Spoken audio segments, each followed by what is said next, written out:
Hello, happy World Hello. Book Day and happy International Women's Month. And what better way is there to celebrate than in the company of some truly inspirational, creative goddesses right here. In today's first of a kind roundtable discussion, we are joined by an amazing group of women authors, each of which have had to overcome adversity to bring their creative works to life and enrich the world we live in, not just for us, but also for the planet and of course the animals. To everybody joining us today from around the world, I know we're from quite far-flung places. Thank you so much, all of you, for being here. The goal of this event is to give each of you the opportunity to have your questions about writing and publishing vegan fiction answered, and in the process, learn about some fantastic award-winning books and their authors. So if you're an aspiring writer, you have come to the right place. We'll start by going around our metaphorical roundtable and then jump into a Q&A. So please feel free to drop any questions that you have in the chat throughout the show, and we will do our best to answer them. And I'll do my best to keep an eye on the questions and everything coming in. So before we start, I would love for our guests to briefly introduce themselves and who you are, where you're from, and your books to look out for. Who is going first? Shall I start? Yeah, I can start. It. Cool, thank you. So thank you everyone for joining us today. It's very exciting. If we have some technical glitches, sorry, but we're doing our best. And so I'm Maya. I write under the pen name MC Ronan. I'm from New Zealand, and I've written the Liberation trilogy, The Shed, Liberation, and It Was in Our Hands. I'm a multi-award winning author. I got several awards for this trilogy, and it was compared to the George Orwell's 1984, which was a great compliment. And another book coming up. Maybe we'll talk about it later. I'll pass the baton to Whitney. Hi, I'm Whitney Metz. I'm from West Virginia in the US. I wrote the Black Magic series. I'm still kind of working on it now. I've got 4 books out currently in the series, and I'm working on the 5th one. I've been vegan for half my life now, and it's really important to me to kind of include veganism and environmentalism and animal rights stuff in my work. Wonderful. Ray, would you like to go next? Yeah, sure. So, hi everyone, lovely to see you all. Thank you so much for joining us. I'm from Essex in the UK, and I'm a newbie vegan. I've only been vegan for about 5 years, but something that might resonate with some of you guys as well. When I went vegan, it wasn't enough for me. I just thought I need to do something else. I want to help in some other way, but I don't have millions of pounds. And I thought, what can I do? And I'm pretty good at writing, so I thought I'd write a story. I wrote the Earthlings trilogy. Earthlings is out at the minute Dominion launched last year, and the final book within the trilogy, Land of Hope and Glory, is out later this year. I'm just finishing it at the moment, and I can't decide how to end it. It's the hardest bit. Who do I kill off? Who do I not kill off? But yeah, and then once this trilogy is finished, I'm going to be writing a duology based on like the oppression of kind of nature-based people throughout time, and how our world has kind of detrimented since then. And I've got loads of other ideas going on as well. So yeah, I'm so glad I closed my business to do this. Vegan fiction is now my thing, and I'm so excited to be here with other vegan fiction authors. But yeah. Wonderful. Look forward to hearing more about that. Suli. You need to unmute yourself, Suli. At the bottom down on the left. Got it. Kia ora, talofa lava, tēnā koutou katoa. A warm Pacifica greetings from Tamaki Makaurau, Auckland, Aotearoa, New Zealand. Hi everyone, I'm Suli. I'm a Kiwi of Samoan descent. I am a vegan fiction author.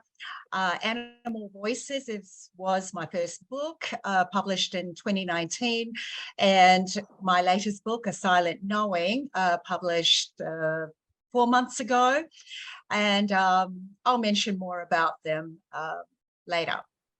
Cheers. Beautiful. Undine. Hi everybody, I'm Undine, and I started an animal advocacy organization about 18, 19 years ago with my dad, and have been running that for all these years. And at the same time, I got really passionate about writing, and in particular, including all my love of animals and desire to protect them from suffering into a young adult trilogy. I've got the actual physical books. I've got Sky, Snow and Star. And yeah, I absolutely love the creative process and speaking to young people. And yeah, so happy to be here. Thanks for having me. It's wonderful to have everyone together. And of course, I'm your host, Jackie. So thank you everyone for joining us today. I am so grateful to be in the presence of such wonderful authors and advocates, and I can't wait to share your stories and what makes you all so unique with everyone. So Ondine, I'm gonna go straight back to you and dive in. So some of our viewers may already be familiar with Ondine's story through our Vegan FTA Activist series and podcast, but for those who aren't, Ondine started her journey as an author with her memoir, The Miracle of Love. We will give everybody links to everybody's websites and social media so you can learn more about those as well. But when Ondine's daughter was a toddler, she felt as though her life was complete. She was married to a man she adored, still is, had a lovely extended family, and was living her dream of creating meaningful change for the animal, having set up the animal advocacy organization Voiceless with her beloved father, Brian, as she mentioned just before. Delighted to find she was pregnant again, she was shocked to find out that she was having twins, but never in her wildest dreams could she have envisaged the challenges to come when her precious sons were diagnosed with a rare genetic condition, which meant they may never walk or talk. After such an incredibly raw and moving memoir, you really spread your literary wings, Ondine, by launching into writing fiction shortly after with your first novel, Sky. The focus of today's roundtable is, of course, fiction and becoming a fiction author. I'd love to know what it was that led you to writing fiction after publishing and processing the whole process of writing your memoir. Yeah, thanks, Jackie. Yeah, I kind of launched into writing through, I guess, trying to process, some really difficult things that were going on in my life, and, come to terms with the whole journey I was having with my two beautiful boys. And so I started writing this memoir and spent many years working on it. And I came to realize that, I guess, writing any book, even if it's a, autobiography there's a lot of creative process in it. And one of the things that I love doing in my memoir was like creating scenes and dialogue between, characters, even though they were real characters. And when I finished that, I was like, oh, I don't want to stop writing. And how can I combine writing with my passion for animals? And something that I always felt really strongly about was young people and the power of youth to create change. And I guess thought back to myself when I was younger and how isolating in many ways it felt to be at that time a vegetarian, kid growing up and not having people who I felt got me or understood me. So my main character that I started writing, and the kind of character I fell in love with, Sky, is a young vegan woman. She was 15 when I started writing. So yeah, so the book series was really combining by what the passion that I found for creativity with my values and my desire to kind of reach out and engage young people and develop their love for animals. Oh, that's awesome. It's so lovely to hear. And you've had such wonderful success in getting those stories and the voice into you know, even things like educational facilities, which, you know, I'm always keen to talk more about. And with Sky and its eventual trilogy, which you showed us just before, we enter into a space far more suited to young adults and connecting with people in that much more innocent space, as opposed to sort of the hard truths of life, which we so often, you know, are encountered within veganism. So you've spoken about, you know, what it was that drew you towards young adult fiction as your genre in the first place. And, you know, how have you been able to grow that in, you know, getting it to things like educational facilities, libraries, and that kind of thing? It seems to me to be a really, really good opportunity to, how should I say, you know, the young vegans are the future, aren't they? So it's, I think it's a wonderful way to, I shouldn't say get them young, does it? But you know, start teaching them young. Yeah, you talk a little we bit have to about be that? strategic. Yeah, I'm just, Yeah. no subtle way of doing it. I mean, there is a little bit of kind of strategy involved, because I think everyone knows that, you know, if you bring young people into a social change movement and into social justice issues, you know, young people can often be really idealistic, full of passion. They, you know, really dedicated to a cause, and they, you know, a little bit different to us as we get older and we get swamped with adulting, I think they call it now, the verb of all our responsibilities, and it's a bit harder. So yeah, I loved, and I remembered myself as, you know, a teenager. I used to go out protesting for animal rights and went to, you know, protests against the duck hunting and fur protests. And yeah, I got up to lots of no good when I was in my teens. But yeah, the next step, and I guess this is the strategic part, and what I felt really strongly about running Voiceless was education, and how important it is to get these messages, not messages as in we're trying to indoctrinate anybody, but critical thinking and allowing young people to, you know, have access to information that they wouldn't normally, you know, think about. Because the reality is, in high schools and in primary schools in Australia, at least, the meat and dairy industries are in there with their programs and with their materials, and they're sponsoring prizes, and they're, you know, delivering content to teachers that are being used in the classroom. And the animal movement hasn't really, you know, it's been difficult to make an inroads into the education system. So it's really exciting that we could create teaching materials based on my books, and also based on other books, and get them being used in high school classrooms in Australia. And yeah, I feel that that's, yeah, really a good thing for groups and advocates to progress as much as possible. And getting all of our books, you know, being read and into school libraries is really important. It's wonderful and so rewarding as well. And you put it so much more eloquently than I did. Thank you.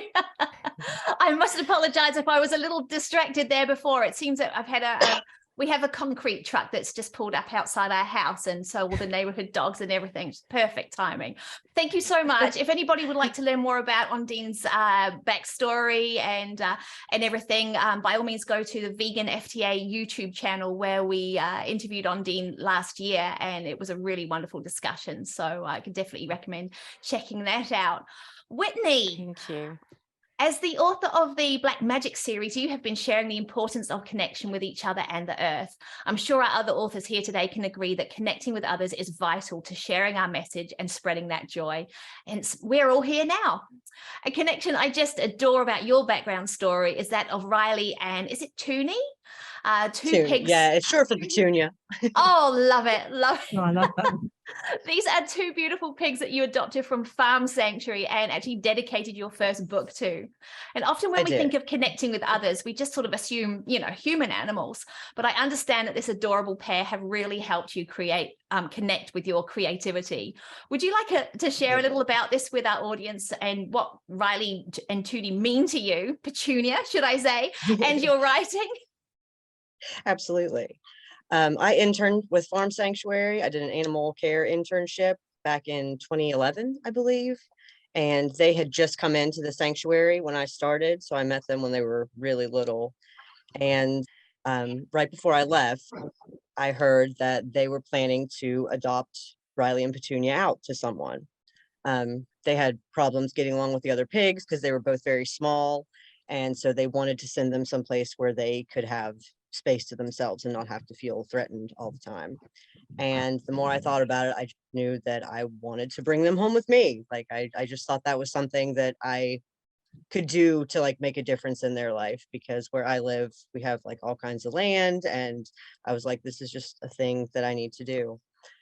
So I think it was 5 or 6 months later, Farm Sanctuary brought them to my house. We had to build a barn and a fence and all of that, and they brought them to me. And we actually lost Riley Pig about 2 weeks ago. He was about 12 years old, which is older than I was told to expect them to live, actually. But Petunia is still doing really well, and they've been a major impact on my life. So. Oh, that's beautiful. And lucky them getting to come and live with you and getting a barn and everything built specially for them. So with Ondine, we were talking about how she was drawn to young adult fiction as her genre. With the Black Magic series, who did you have specifically in mind when you were creating the series? I guess just adult. I don't know. I usually tend to write characters that are somewhere around my own age, just because I feel like those are people that I understand better. So I guess 20s, 30s ish. I love it. Well, we will give everybody links to where they can find out more about you all and your books and everything. So it's wonderful. Ray Starr, I have seen you all over the place. And you've been very prolific with your writing. And I think one question that all of us as authors ask ourselves is, can I do this full time? Writing is wonderful. It's cathartic. It's inspiring. It's rewarding. But, there comes a time where we're like, this is great. This is fun. I'm really enjoying this. I don't, can I do this full time? Maybe could I actually quit my job and become solely an author? And this is such a difficult question to answer, because to say yes means taking an incredibly big leap of faith. But then to say no, that can lead to dampening that creative fire that we have within us, and living sort of restrained and frustrated that we can't give our all to the thing that we love doing and for the cause that we're working towards. So thankfully for our aspiring authors out there and the already published writers as well, Ray, you have battled this question and successfully made that leap. In order to help us with our answer to these questions, I'd love to know, what was it that led you to close your business to pursue writing vegan fiction? Oh, what a question. I'm so glad that I did it, but I'm going to be completely honest with you. It's been hard.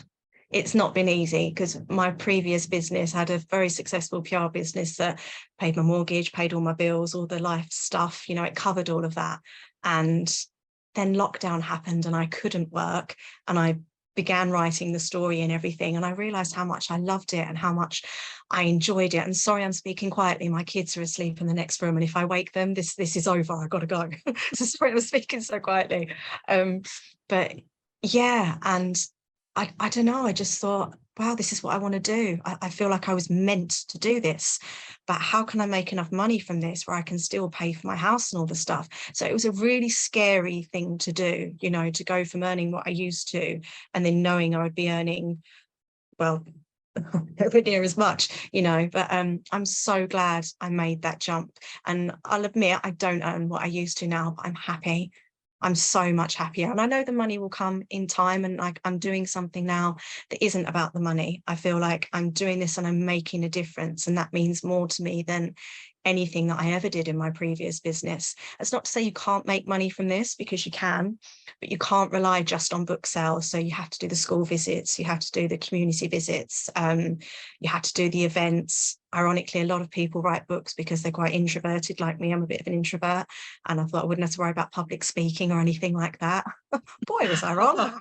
You've got to get used to all of this kind of stuff as well. But the more you do it, the more fun it is, the more you enjoy it, the more amazing people you meet. Like now, these amazing people here that I'm speaking with, that we're all speaking with, it's all just been part of this amazing journey. And I owe it all to veganism. Like, finding my vegan path was the best thing that I ever did. And I hope my books in some way just might inspire some other people to take their step on that path as well. I know not all of my vegan, well, Not all of my readers will go vegan, but it might just be that light switch moment, you know, that then leads into that further down the line. And that's yeah, that's enough for me. That I'm glad I made this jump. Absolutely. It's about sowing those seeds, isn't it?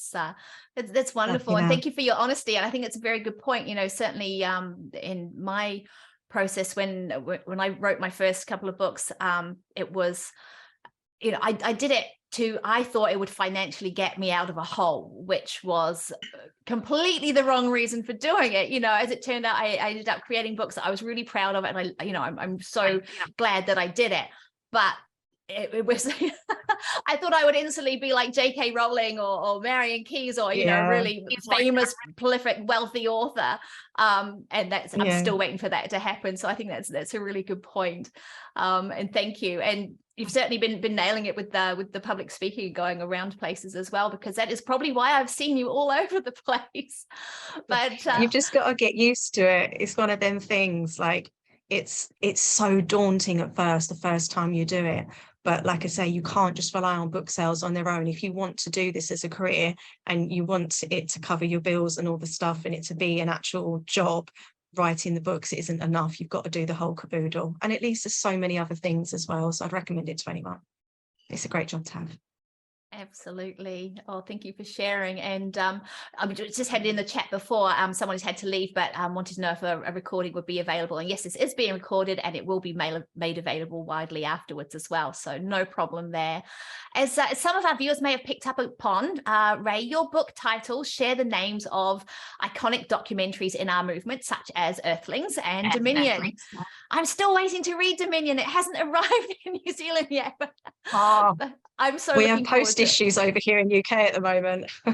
I believe so. But in regard to creating your titles and writing the books around that, was there a strategy behind choosing the titles that you did? Definitely. So I had the title of the book and the main character of my books before I actually wrote the story. I just knew I was going to have this magic-based girl in a world that was going to be our own, but in reverse. And I knew I had to name the books after the documentaries that helped me go vegan, because then I thought, if my book doesn't make someone vegan, hopefully they'll Google my book, the documentary will come up, you know, they'll see that Joaquin Phoenix is in it and all the stuff. They'll have a little look. And then if you watch Earthlings, I don't know anyone in the world that's watched that movie and isn't vegan.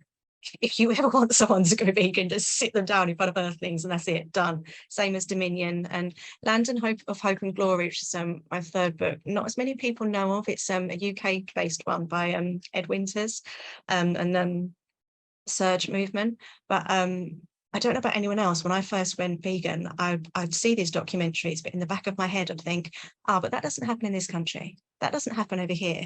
And then Land of Hope and Glory made me see that that's so not the case. So if anyone here in this group or watching this on replays from the UK, Land of Hope and Glory is definitely one to watch. But it was just a form of kind of sneaky activism, just another little way to hopefully make some more vegans. Yeah.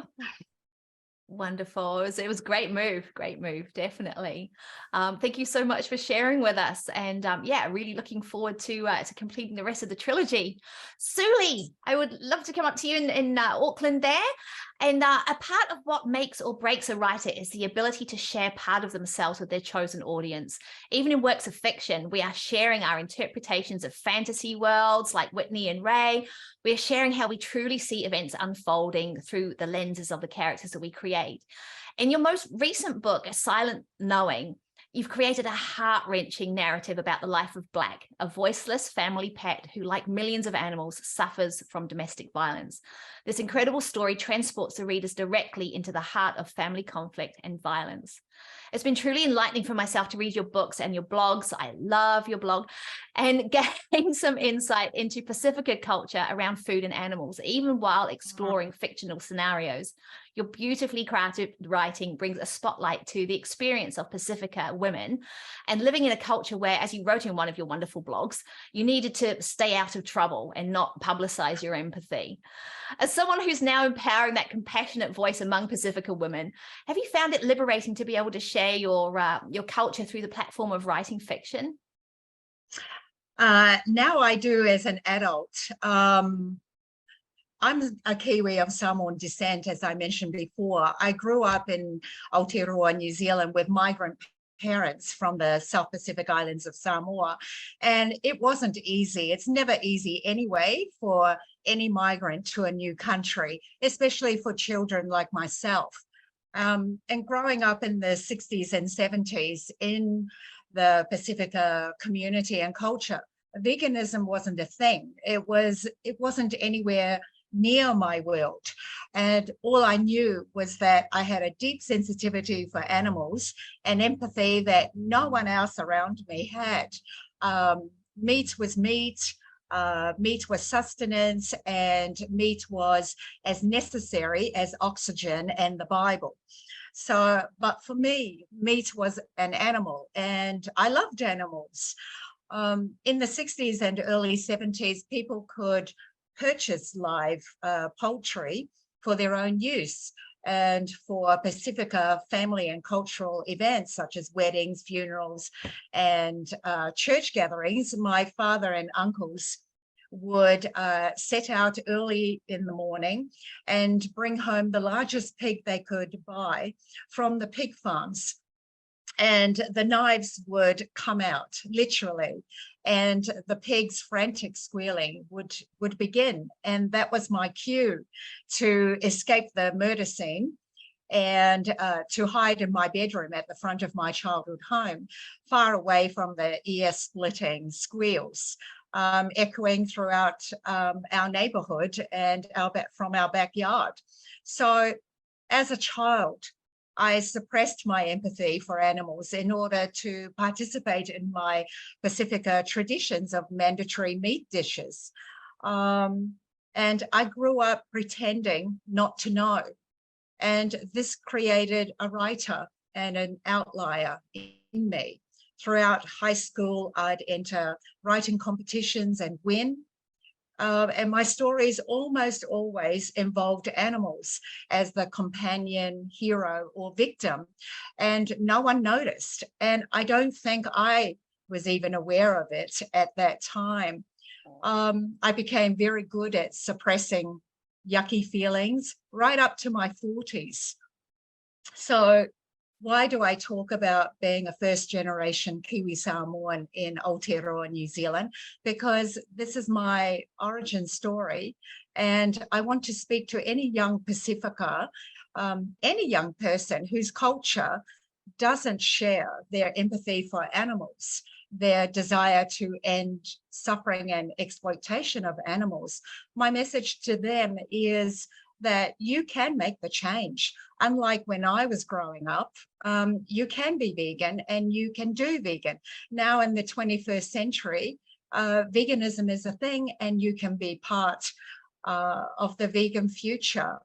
So I am first and foremost vegan for the animals. And as I mentioned before, my self-imposed disconnect was reignited through an event at work.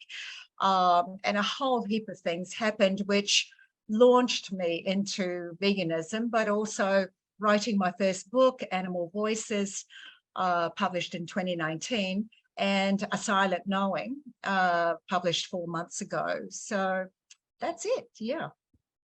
Oh, beautifully said. Thank you so much. And yes, it's wonderful, everything that you're doing. And I would, I'd love to know, in A Silent Knowing, you shed light on so many things that are not usually written or spoken about, or for some people even thought about, from the animal's perspective of domestic violence. I mean,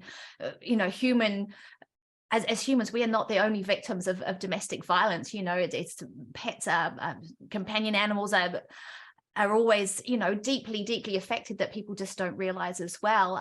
But shedding, light on domestic violence, talking about that as well is so valuable. How is how's your book been received in the community? All kinds of mixed messages. I've received all kinds of feedback, but I really value the feedback that I'm getting from my own Pacifica community. It's such a taboo topic. And when I was growing up in the 60s and 70s, domestic violence was all around me in my community. But it was never addressed. It was never talked about. And that's something that's always stayed with me. I wrote this book, A Silent Knowing. It's about a dog who's adopted into a toxic, dysfunctional family. And the story is narrated through his voice. And we experience life on edge, as I experienced with a few uncles. I experienced domestic violence, and my readers are experiencing it through Black, the pet dog in this family. So with Black, we duck and weave our way over 12 months of his life with this family. Yeah, and I've received really good feedback, and I'm heartened by it. Oh, well, thank you so much for giving both Black and this issue a voice as well. And I think it's one of those things, you know, as I said at the start of this this event, you know, we've all overcome some kind of adversity or other. And I think, you know, it's that whole thing. Yes, it makes us stronger, but I think we all go through these things for a reason, because, you know, look at how everybody is you know, using that, channeling that now to help others. And it's so wonderful. I'm just, yeah, so glad to have you all here today. And last but not least, by any stretch of the imagination, my wonderful neighbor, Maya. We've got Maya here and her Liberation Trilogy, who has also been part of our Vegan FTA activist series, and is a close friend of our organization and the YouTube channel. So if you haven't seen Maya's interview before, a lot has happened since then, but you can learn a lot about her backstory and everything there as well by going to the Vegan FTA YouTube channel and looking on the activist series for MC Ronan. Maya and I actually live a short distance from one another. We don't see each other anywhere near as often as we should. And I thought that I knew her pretty well. But when we met up in person recently, just the other day, actually, I was really shocked to learn what she had overcome before making her dream of being an author a reality. I understand, Maya, this isn't something that you've ever shared publicly before, but are ready to talk about it now. So are you able to share with us why it's been such a personal triumph for you when your first book, The Shed, Epic, was published? Yeah, thank you. And wow, Suli, I just have to say, whew, what a story, amazing. Yeah, so when I published The Shed in 2018, it was a real triumph for me, not just because, you know, I remember holding the book for the first time and feeling such an elation, not just because it was the first vegan fiction book that I knew of, and I'm sorry, ladies, but I did not know about your books. So I thought, oh my God, that's the first vegan book in the world. It wasn't, but I didn't know. But you know, my books all end up with all my books end up with a call to action. All of them, past and future. And so this is the only book I knew of that ended with the words "Go Vegan." I never knew about of other books like that. So I felt, wow, I did something amazing here. But there is another story which I'm going to share here, and I haven't shared this before. So 19 years ago, I was pregnant with my first child. Can't believe it was 19 years ago, but there you go. Time flies. And it was a high-risk pregnancy from the get-go. I have a very aggressive autoimmune condition. Wish I was vegan then, because probably this would not have gone so bad, but I wasn't, not for a while, not until 2012. And this was 2004. And I started deteriorating really, really hard towards the end of the pregnancy. And so much so that my son had to be delivered in an emergency cesarean. And he is fine. He is my precious, precious boy. But I kept deteriorating. And after he was born, because my brain just didn't click that the baby was out. I have such a condition that attacks my own body, autoimmune. So because I didn't go through the whole pregnancy things, the whole process, my brain just didn't figure out that there's no baby in anymore. So maybe chill a little bit. Basically my brain shut down. I had a massive seizure And later, my husband told me that they just put my son on him, the baby, instead, and everything went mad at the hospital. You know, all the doctors, all the obstetricians came. It was just mayhem. And to save my life, I was going basically flatlined, so my husband told my baby boy, who was only 5 days old, "It's just you and me, buddy." But it wasn't so. I lived through it and I came on the other side. They expected me to be in hospital for months after it, but I was so determined to go home and be a mother to my baby boy that I left after 5 weeks. But what happened is that because of the seizure that was so immense, so basically my whole body shut down, everything, all my kidneys, my liver, and my brain, everything. The only thing that saved me was that my heart was strong enough, and they brought me back. And when I recovered, when I opened my eyes for the first time after that in hospital, I just realized that I could function, I can walk, but my language, the language center in my brain didn't work. Yeah, I was not born to speak English, but English is my first language, not my mother tongue. And I remember the moment when the nurse walks into the room and she talks to me in English, obviously, and I want to answer. And I can't find that. I know what she's saying, I understand, but I can't reply because I can't find the words. The words are gone. English was gone. And I was really terrified that I will never speak English again. And so later, I mean, it took a while, but I regained the language back. And so, you know, you wouldn't know, but sometimes even when I talk, because it's so instantaneous, I lose words sometimes. So you won't be able to tell, because I learned how to trick you to think that I'm saying what I meant to. But sometimes I want to say something completely different, but I have to circle around and find some other word and use that instead.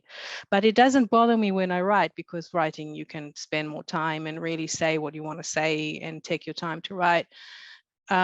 But I just thought this would be quite an inspiring story to finally share with the world. I never spoke about it before, because really it shows that you can go through something really horrible,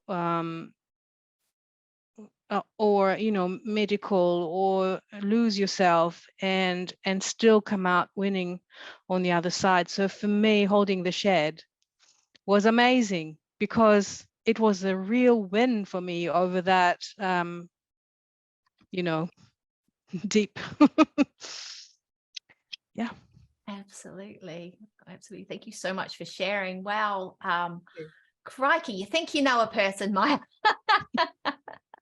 What an absolute triumph for you. And I can't imagine what that must have felt like to hold your first book like that, and to go on and write many more. And I know that there are still plenty more up there in that amazing creative brain of yours. So I'm so glad that we have you in our movement, and I'm so glad that you came out the other side and you know, stronger in every way now more than ever. Thank you.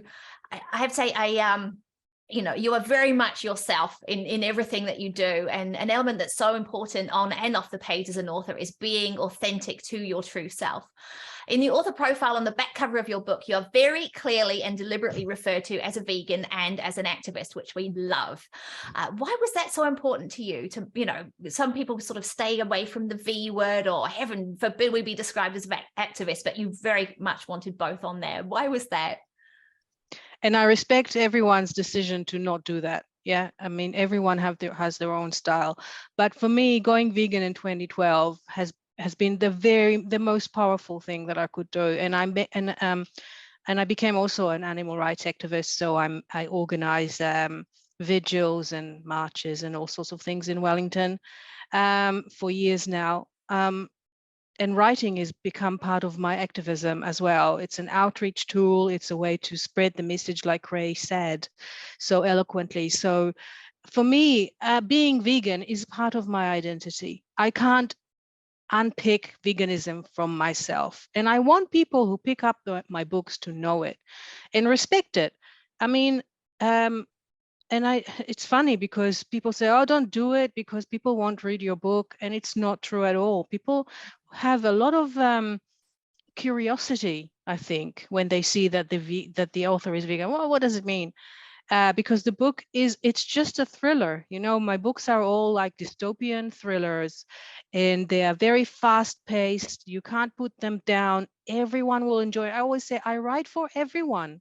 I write for all readers, vegans, pre-vegans, anti-vegans, everyone. But being vegan and an activist is part of who I am. So it's part and parcel of what I write and how I write as well. So I mean, I'm expecting people who pick up the books to respect that and know it. And, you know, if you feel like it's not for you to, you know, if you feel like, okay, this author, yeah, then yeah, it's fine. Let's part as friends. You don't have to read my books. But I was myself surprised that this was not here you go, Wood, where are you? It never stopped people from reading my books, and I have a lot of comments and feedback, and people write to me to say thank you for making the penny drop, and I'm going to share it now with all my friends. So it's gone. It's good.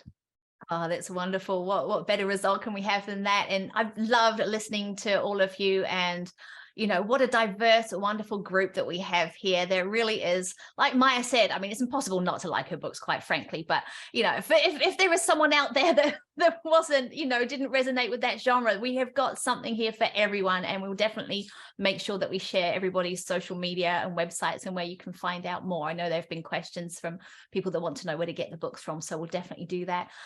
If anyone has any questions, please feel free to share them in the chat, and we will get these amazing souls to answer them. Whitney, I was just wondering if I could go back to you, and Maya's already touched on this point quite nicely, but which is very helpful. But you know, at Vegan FTA, we strive to open up the means for vegans to be their best activist selves in finding forms of advocacy that truly resonate with themselves as individuals and match their skills. So with this roundtable hosting a group of not just authors, but formidable activists, I'd love to know more about how you feel about fiction writing yourself as a form of activism in a movement where we're up against such hard truths. Do you find this to be an effective way to sort of soften the hard blow of reality? What's your experience been? I hope so. That's always been my goal with my books. I tried to kind of start out slow with it a little bit. Like the first book, it was just kind of mentioned a little bit. And then as the books go on, I wanted to include more animal rights issues and more mentions of veganism and more mentions of like our effect on the earth and how damaging our current society can be to humans and the planet and the animals. I hope that people might start reading it, get interested in the story, and then start to connect the themes that are sort of hidden a little bit, I guess. So I hope it'll have an effect on people.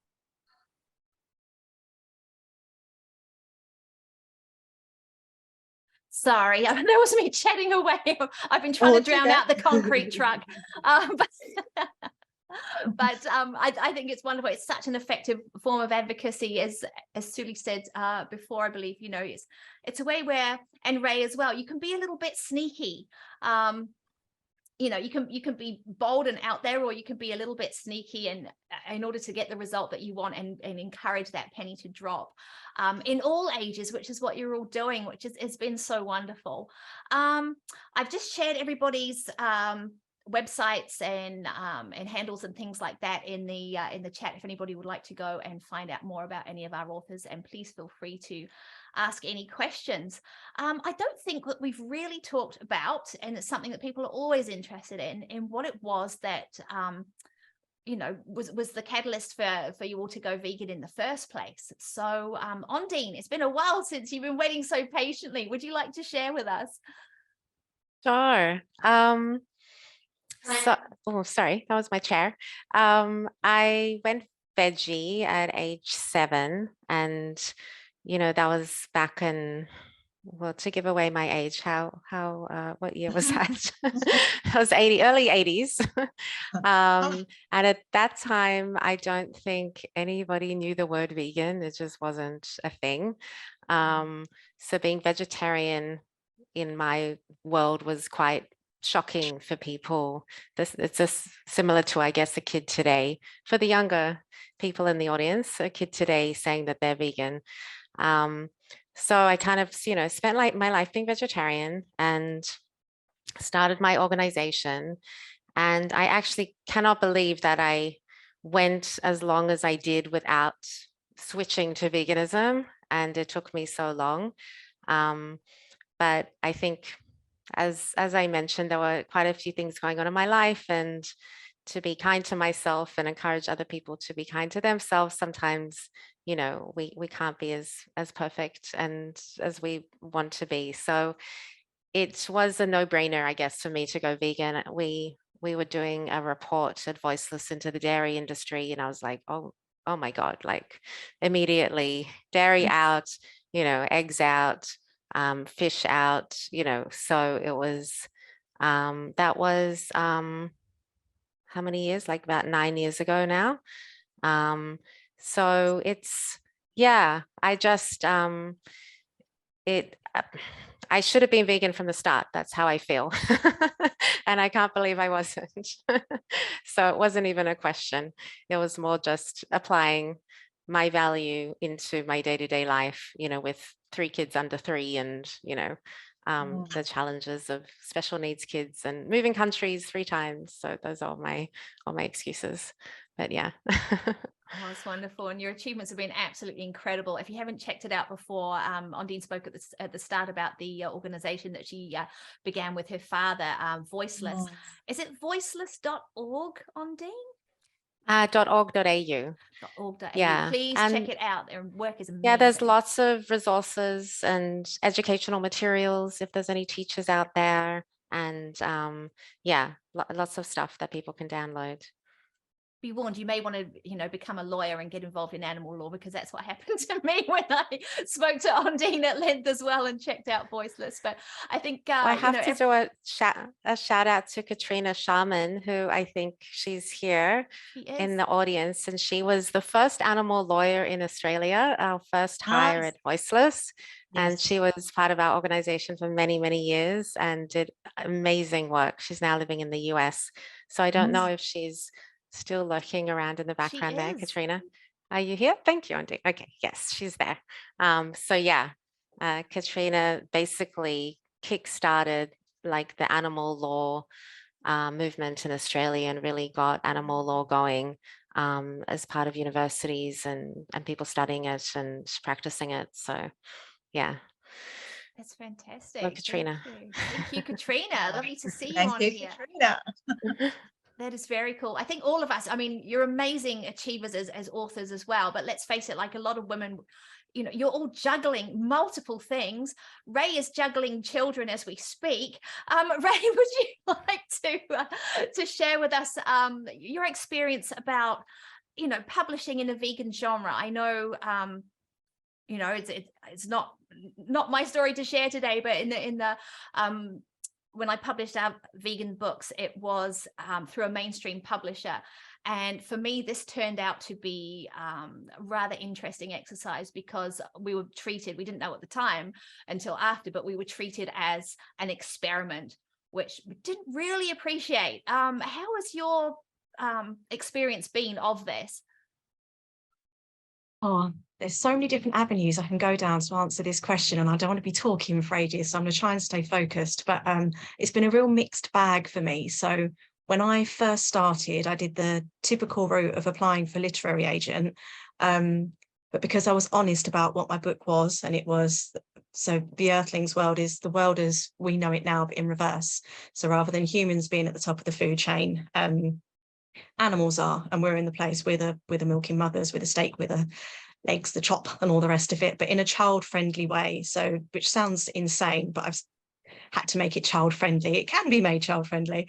But yeah, so if you can imagine everything that we do to animals in the real world, animals are now doing that to us. And there's a young girl named Peridot who is magic born, and she has to decide whether to use her powers to help animals or humans, or can she help them both, which is kind of the message to the story. But yeah, it's a vegan message. So when I was applying for literary agents, I was honest. I said it was a vegan message. So obviously no one wanted me. No one was interested. And then I'd been waiting for about 3 months, and I don't know why, but I just had it in my head that if I didn't publish my book, someone else would have written something really similar, because how could no one else have thought of this story? Like, surely someone else has done something like this before. So I rush published and I self-published. And there's absolutely nothing wrong with self-publishing, but I didn't have a big following, so nobody knew about my book. I self-published and maybe sold couple hundred copies, and I was devastated because I love my stories. I believe in my stories. I believe in Peridot, my main character. She's really, really important to me. And I was so deflated. I just thought, oh, well, shouldn't have closed my business. But then an indie publisher, funnily enough, reached out that I'd applied to previously, and said like she found me in her junk mail and was really interested in the story, and I ended up republishing with an indie publisher, Kronos Publishing. Taryn, if you're watching, hi, thank you, I love you, I wouldn't have any of this without you. And the moment I had that publisher's name on my book, all the inquiries I'd sent out previously to bookstores, to media, and all the stuff, everyone came back to me. It was like being on Trusted Trader. Like, just because you've got that publisher name on your book, it's like a stamp of approval. Like, yes, all right.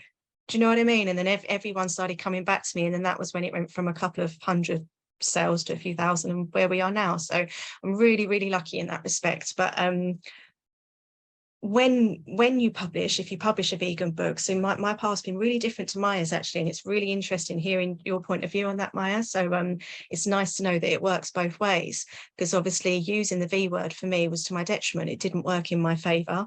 So when we published, we went ahead and published it as climate fiction. It's not climate fiction, it's vegan fiction, but people care about the climate. People care about sustainability. That's like the trendy word at the moment, isn't it? Even if people aren't sustainable, it's really annoying. So I've kind of avoided using the V word, even though I am a very passionate vegan and my books have a vegan message and my books are vegan, because I want to draw in non-vegans to read my book. As much as I want vegans to read my book, I want non-vegan people to read my book, to have the light bulb moment and to start making changes. It's the whole reason I wrote the story. So I've had to step away from saying that it's vegan, even though it is vegan, if that makes sense. But moving on from where we are now, like with this roundtable, I don't know if it's something that the other authors have noticed as well, but vegan literature, it's not a genre. It's not a thing. If you wanted to list your book as vegan fiction or vegan non-fiction, in the UK anyway, you can't. It's not a genre. So I'm actually working at the moment with a private group called, oh God, what are they called? Oh, it's really embarrassing. I will remember and I will put it in the chat. But They're yeah, a very I'm trying to get private. My author is just, my memory is just shocking. But yeah, we're trying to get vegan fiction and vegan non-fiction listed as actual categories, both on Amazon and in bookstores and things, because sometimes when you search for vegan books, all that comes up is cookbooks or like the really major bestsellers that everyone knows about, and the lesser known titles, I class myself as a lesser known title, they get swallowed up because vegan fiction and vegan non-fiction isn't like a known thing, even though there's clearly lots of us vegan authors out there. So that's something I'm working on at the moment, is trying to get that as an established actual genre within publishing, which is very exciting. So fingers crossed. And then we don't have to hide that we have vegan books anymore. That is exciting. Oh, it's wonderful. Thank you so much. Thank you for your hard work in that area, and thank you for sharing your experience as well. I could talk to all of you all day about this. You know, so many questions. I think I would love to know from Suli. And if anyone has any questions, we do still have time, so please pop them in the chat. But Suli, I'd love to know, as someone who has, you know, it's taken immense bravery to speak out on all the issues that you have in the way that you have. So I've got the other neighbor on the other side started hammering. Would you believe it's not even 9 o'clock in the morning? And I would love to know, Suli, in nice, peaceful Auckland, what advice do you have for aspiring writers or people who would like their voices to be heard through publication? Don't. Yeah, I would say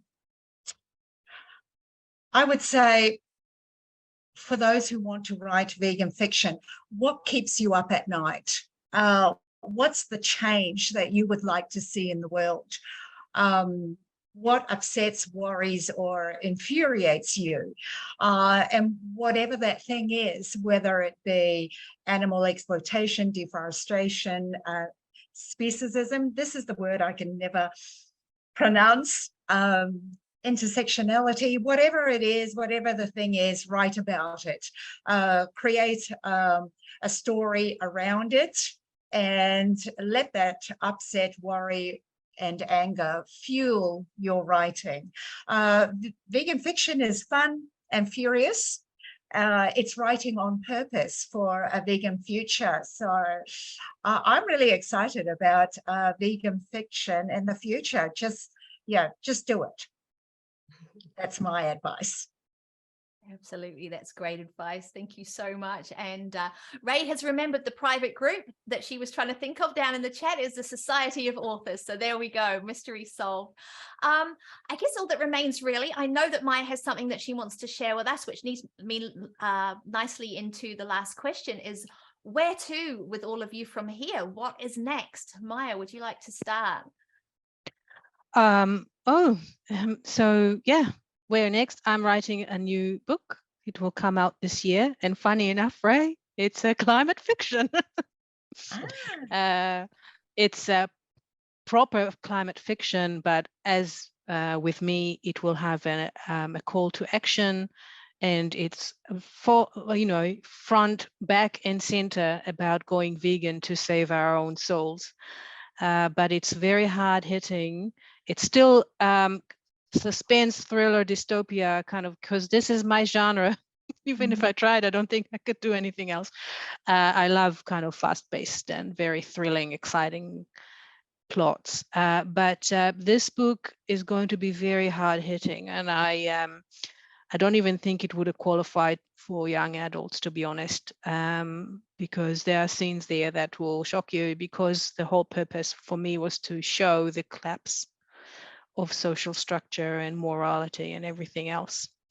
Yeah, so it's very exciting. It will come out this year. I hope to publish it in September. So fingers crossed, everything goes right. Yeah, and where after it's just going to be a one-off, not a trilogy. I'm done with trilogies. That's it. But where next? Keep writing vegan novels, thrillers, and because I don't think I could ever stop. I don't think I could ever not write, So, and if I write, it has to be a vegan fiction, because I can't write anything. It's just the only thing that, gets me up in the morning to write, is that. It's the drive, it's the purpose. So yeah, thank you. Wonderful. We're so grateful for you to have you in the movement and all your energy. Whitney, what about you? I am working on the 5th book in my series, and that's probably going to be the last one in this particular series. I'm hoping to publish that one around October, hopefully. And after that, I've got a couple other stories that I've kind of been tossing around that I'll probably start. I don't know if I'll do another series after this. I'll have to see, but the 5th book is my main focus right now. So Fantastic. And 5 books is a very good, Well, a thank very you. good achievement indeed, crikey. Auntie, what about you? I've been taking a little break from fiction writing, although I've been missing it a lot. I've been working on a PhD project looking at what influences someone to have animal rights and vegan values. and I'm reading so many interesting things and going to start interviewing people soon. And I feel like there's going to be a book coming out of that. And yeah, I'm kind of particularly passionate about looking at how people's experiences, like direct experiences with animals, can transform them, or to put it the other way, how animals can transform us through their kind of agency and power and influence over us humans. And yeah, I'd love to keep writing fiction, but it's on pause for the moment, and to continue hopefully very soon. Wonderful. I know whatever you're working on, it's going to be epic, just like always. And thank you for everything that you do as Thank well. you. I've mentioned before, but do go and check out the Vegan FTA YouTube channel to see in-depth interviews with both Maya and Ondine as well. You will be blown away. We are in the company of such amazing women here this morning or this evening, wherever you are. Suli, I know you've just had a book brought out in 4 months ago, you said, but what do you have in the pipeline next? Is there going to be any more adventures? Well, I have to get out there more and market the thing. So which I'm not very good at, but that's a whole other roundtable, marketing your book, promoting it. But so I think that's what I'm concentrating on this year, or improving upon. But I'm also, oh my gosh, like Maya said before, you just can't stop. Once you finish, produce something, and then you start thinking about the next thing.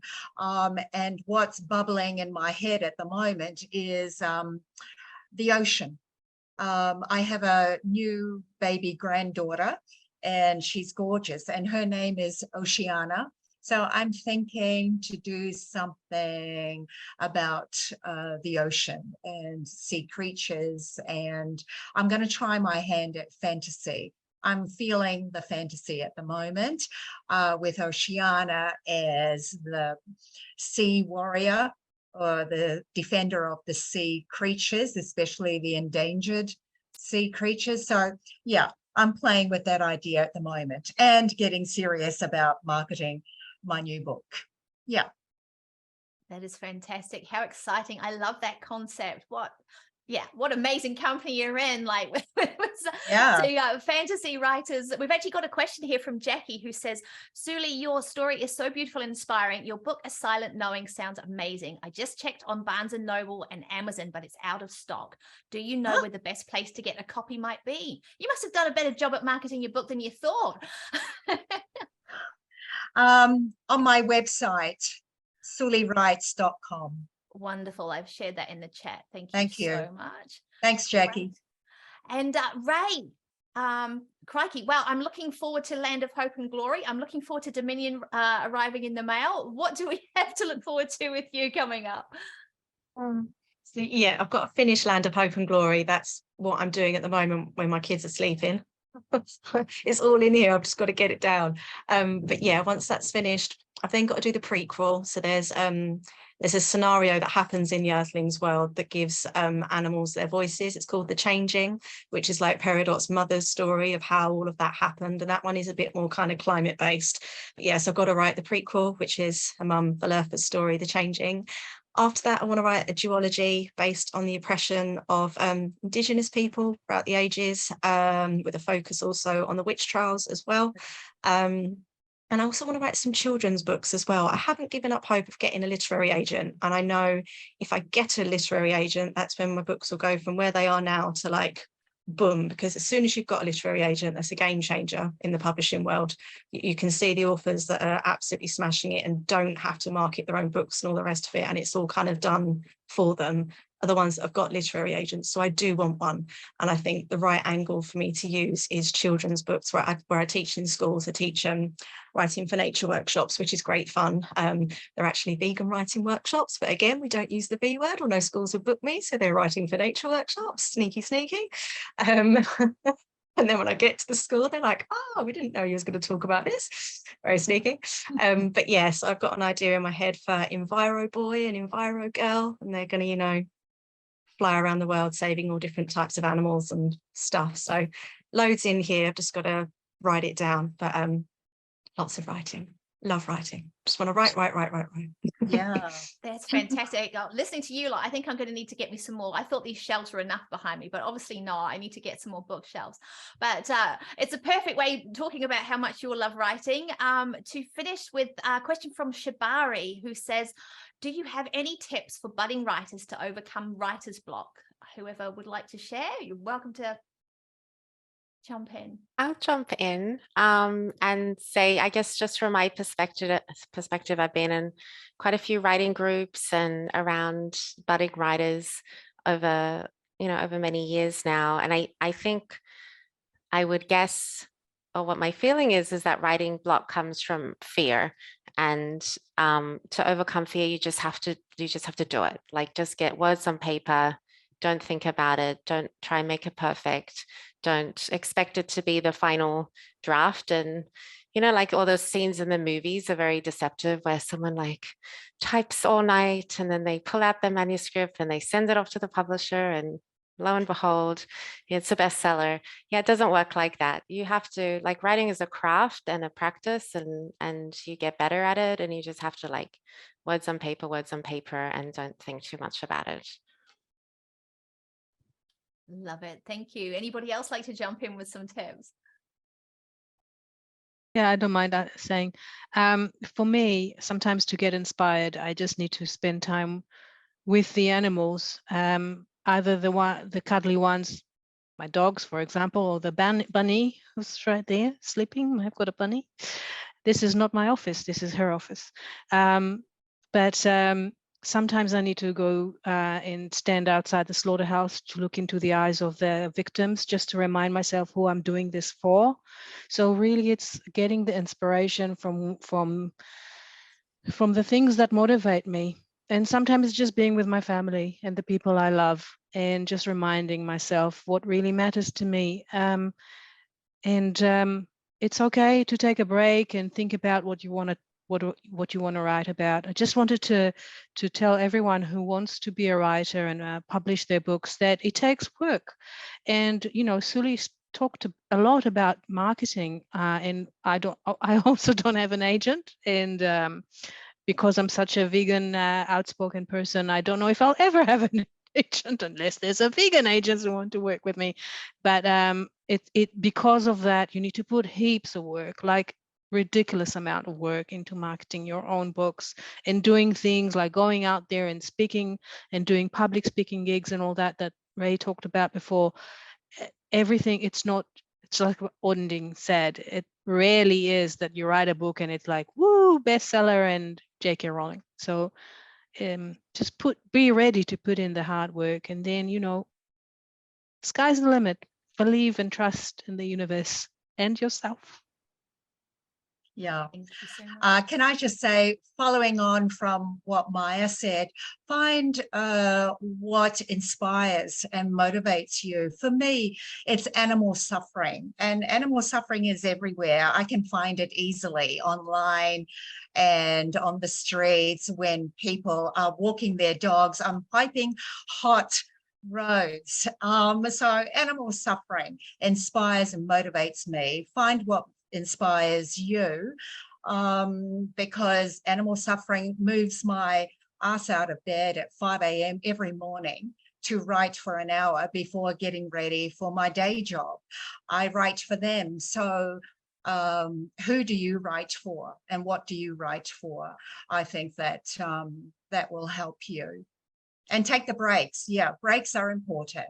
It's all good. Don't feel guilty. Take the breaks. I've taken years to write my books, and I've only got 2. So who cares? Just do it.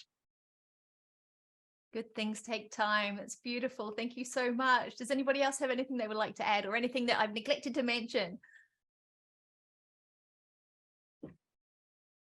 Everybody happy? Well, thank you so much. Thank you to all of you for your incredible contribution, for having the drive, the passion, and the intestinal fortitude to do everything that you've been doing.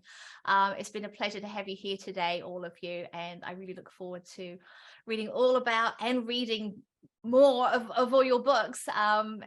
It's been really inspiring and making me want to get back into writing as well. It's been too long. Thank you everyone for joining us. I would love to particularly shout out to Yuko, who has been joining us since 4 a.m. this morning from Tokyo. Thank you so much, Yuko, for making the effort to come and join these wonderful women. It's been lovely to have you here. Thank you to Ray's kids for staying in bed so she was able to talk to us this whole time. And I've shared the social media and everything in the chat box. Everybody, I believe, is also on Instagram, Facebook. You've all got websites. So there is going to be a recording of this made available. So keep an eye on all these wonderful women, and we will let you know when it will be available. So on that note, I think it's probably a good time to wrap up before any more concrete trucks or hammering neighbors turn up next to me. Thank you so much, everyone. Thank you so much. Thank you. It was an honor. Bye. Enjoy your day.